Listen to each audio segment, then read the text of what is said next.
Alam nyo ba ang rights ninyo as a property owner? Well, as a property owner, you have the right to defend yourself and your property from others. As a property owner, knowing your legal rights is crucial. Let's talk about trespassing. Trespassing is entering the property of a person without the person's permission. Pinagbabawal ang pagpasok sa property ng ibang tao. So kung ito ay isang bahay o tirahan, ito ay tinatawag na trespass to dwelling. Kung yung pag-trespass ay merong violence or intimidation, ito ay tinatawag na qualified trespass to dwelling. Ngayon, kung ito ay isang uninhabited place or closed premises at pinasok ng ibang tao na walang pahintulot ng may-ari, ito ay pumapasok sa krimen na other forms of trespass. Taking of personal property without the consent of another person and without violence or intimidation is the crime of theft.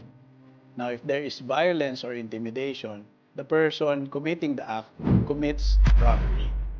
Ngayon, kung merong pagbabanta sa buhay o sa property ng ibang tao, ito ay tinatawag nating grave threats. Ngayon, kung yung tao naman ay pinipilit yung property owner na gawin ang isang bagay na against his will, then it can be considered grave coercion. Pinagbabawal ng batas yung paggamit ng dahas sa mga bagay na ganito. Kunyari, gustong bawiin ng isang tao yung kanyang property. Kahit na sa iyo yung property, hindi mo pwedeng pasukin yung property para bawiin ito sa ibang tao. Kinakailangan mo magsampa ng kaukulang kaso para paalisin yung tao na yon. You cannot take the law into your own hands. Ngayon, kung meron namang magnanakaw ng kuryente o yung mga electric cables na nasa property, merong special law na pinaparusahan yung mga ganyan. Kung cable naman, ng mga cable TV or internet provider ang mawawala, meron ding batas na nagbabawal sa pagsira o pagkuha ng mga ganitong kable. May mga taong kinukuha yung mga kable na to para mga lakal. Tinutunaw yung kable at kinukuha yung copper o yung tanso na nandito sa mga kable na to upang ipambili.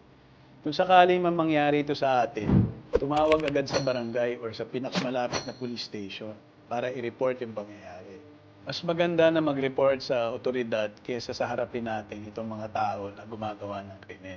Although pwede nating arestuhin as a citizen, merong kaukulang risk sa atin. Baka tayo pa ay masaktan o balikan ng mga tao na to. Mag-ingat tayo, kumonsulta at alamin kung anong pwedeng isampang kaso laban sa mga ganitong mga tao.